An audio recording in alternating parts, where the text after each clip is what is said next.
गूंगी बहू अंधी सास। एक परिवार में 5 लोग थे। ओम प्रकाश, उनकी पत्नी सुमित्रा, बहू भावना, बेटा राहुल और एक थी उनकी बेटी प्रियंका। वैसे तो ओम प्रकाश और सुमित्रा के घर में सब कुछ ठीक ठाक था, लेकिन सुमित्रा की एक आदत थी। घर में कुछ भी गलत या सही हो तो वो किसी से कुछ नहीं कहती। और भावना स्वभाव की इतनी सीधी सादी थी कि अगर कोई उसके साथ गलत भी करता तो भी वो उसे कुछ नहीं कह पाती। इसी के चलते प्रियंका और राहुल घर में मनमानी चलाते रहते, क्योंकि घर को संभालने वाली औरतें इस तरह से रहती थी जैसे वो गूंगी और अंधी हो। माँ, मैं अपनी सहेलियों के साथ पिकनिक पर जा रही हूँ। ठीक है बेटा, चली जाओ। और मुझे आने में रात हो जाएगी, देर से ही आऊंगी मैं। अच्छा, कोई बात नहीं बेटा। अरे भावना, तुमको एक बार में समझ में नहीं आता क्या? नाश्ते में फिर से पराठे बना के रख दिए।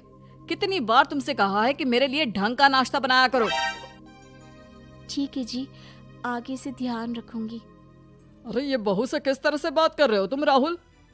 अरे तो और क्या करूं पापा, इसको कही बात एक बार में समझ में ही नहीं आती। सुमित्रा, तुम अपने बेटे को समझाती क्यों नहीं? बहू से बात करने का ये क्या तरीका है? अरे जिसकी जैसी मर्जी आए करो, मुझे क्या। भावना बेटा, तुम भी तो कभी कुछ कहा करो। इस तरह क्यों सबकी बातें सुनती रहती हो? कोई बात नहीं पापा जी, सब ठीक है। रात को काफी देर तक प्रियंका घर नहीं आती और जब वापस लौट कर आती है तो एक लड़की के साथ बाइक पर बैठकर। सुमित्रा और भावना दोनों ही प्रियंका को लड़की के साथ देख लेते हैं।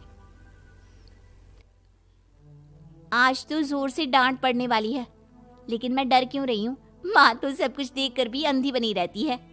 और रही बात भाभी की, वो किसी को कुछ नहीं बताने वाली। कहने को भगवान ने आवाज दी है, लेकिन गूंगी है गूंगी। अरे प्रियंका बेटा, इतनी रात को कॉलेज से लौट कर आ रही हो? कहाँ गई थी तुम? पापा, वो सहेली के घर पर थी, पढ़ाई करने के लिए रुक गई थी। अच्छा, ठीक है, जाओ अपने कमरे में जाओ और सो जाओ। सुमित्रा ने अपनी बेटी को एक लड़की के साथ इतनी रात को आते देखकर भी उससे कुछ नहीं कहा और भावना ने भी इस बारे में किसी से कोई बात नहीं की। कुछ दिनों के बाद मामा जी का फोन आया था। उन्होंने प्रियंका के लिए कोई रिश्ता ढूंढा है। लड़के वाले उसे देखने आ रहे हैं। अरे मुझे नहीं करनी शादी वादी, किसी लड़की को बुलाने की कोई जरूरत नहीं है। ये तुम क्या कर रही हो प्रियंका बेटा? तुम्हारी शादी की उम्र हो चली है और तुम्हारे मामा जी ने बहुत अच्छा रिश्ता बताया है। पापा, अब जिद क्यों कर रहे हैं? और आप क्यों मेरी मर्जी के खिलाफ शादी कराना चाहते हैं? अरे माँ, इसको समझाइए ना। आपकी बेटी, आप तो बस चुपचाप सब कुछ होते हुए भी देखती रहती हैं। अरे तो क्या कहूँ, और मेरे कहने से क्या हो जाएगा? वैसे भी गलत क्या हो रहा है, सब कुछ सही तो है। भावना बहू, देखो तो प्रियंका हमारी बात नहीं समझेगी, लेकिन वो तुम्हारी हम उम्र है। क्या पता तुम्हारे कहने से उसे कुछ समझ में आ जाए। नहीं पापा जी, मेरे कहने से कुछ नहीं होगा। मैं प्रियंका को कैसे समझा सकती हूँ? वो ननद है मेरी, कहीं मेरी किसी बात का बुरा मान गई तो? सुमित्रा और भावना में से कोई भी प्रियंका को कुछ नहीं समझाता। इस बात से राहुल और ओम प्रकाश जी दोनों ही परेशान हो जाते हैं। और फिर जब लड़का प्रियंका को देखने के लिए आता है, मुझे आपकी बेटी बहुत पसंद है, मैं उसके साथ शादी करने के लिए तैयार हूँ। देखो, मुझे तुमसे शादी नहीं करनी, और ये बात जितनी जल्दी समझ में आ जाए अच्छा रहेगा। अरे तो फिर आप लोगों ने मुझे यहाँ बुलाया ही क्यों? माफ कर दो बेटा, वो हमारी बेटी जरा गुस्से में है, हम उसे समझाने की कोशिश करते हैं। हाँ, देखिए आप नाराज मत होइए, वो तो उसने बस ऐसे ही कह दिया होगा।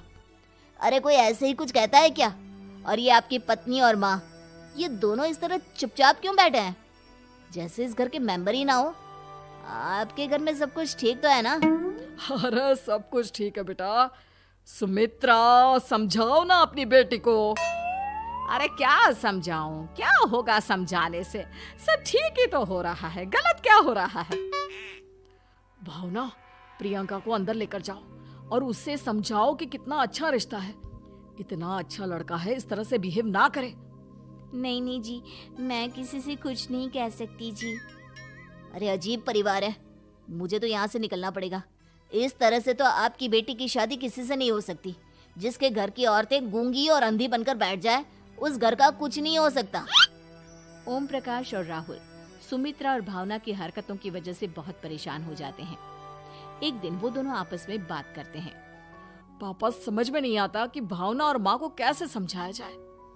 सही कहते हो बेटा, तुम और मैं काम के सिलसिले में सारा दिन घर के बाहर रहते हैं और घर की दोनों औरतें जिन्हें सारा घर संभालना चाहिए गूंगी और अंधी बनकर बैठी हैं।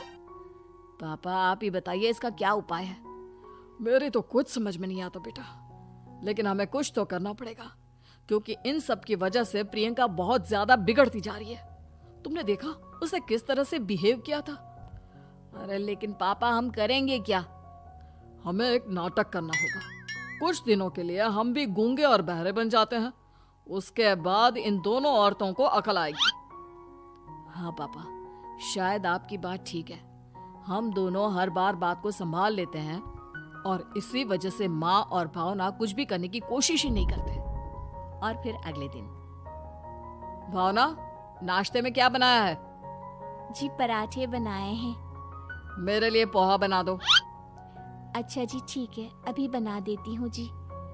बहू, नाश्ते में क्या बनाया है? पापा जी पराठे हैं और पोहे बन रहे हैं।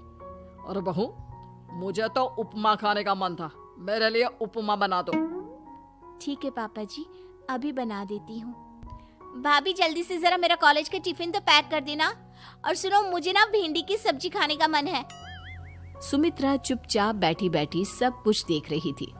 उसने किसी से कुछ भी नहीं कहा और ये देखकर भावना को मन ही मन गुस्सा आ रहा था, लेकिन वो किसी से कुछ नहीं कह रही थी। उसे लग रहा था कि ओम प्रकाश जी जो हमेशा उसकी साइड लेते थे वो भी आज चुपचाप बैठे हुए थे। शाम के वक्त प्रियंका अपने बहुत सारे दोस्तों को लेकर घर आती है और उधर दूसरी तरफ से राहुल भी अपने ऑफिस के दोस्तों को लेकर घर आ जाता है। प्रियंका अपने कमरे में तेज म्यूजिक चलाकर डांस करती है और राहुल अपने दोस्तों के साथ बैठकर जोर जोर से हंस रहा था। प्रियंका और राहुल मिलकर पूरे घर को अस्त व्यस्त कर देते हैं, लेकिन भावना उनसे कोई शिकायत नहीं करती और सुमित्रा जी भी चुपचाप बैठी रहती है। लेकिन भावना और सुमित्रा के अंदर का गुस्सा धीरे धीरे बढ़ रहा था। फिर रात को ओम प्रकाश और राहुल एक दूसरे से बातें करते हैं। पापा, हमने इतना कुछ किया फिर भी भावना कुछ बोलती ही नहीं और माँ भी कुछ गलत करने से किसी को रोकती ही नहीं।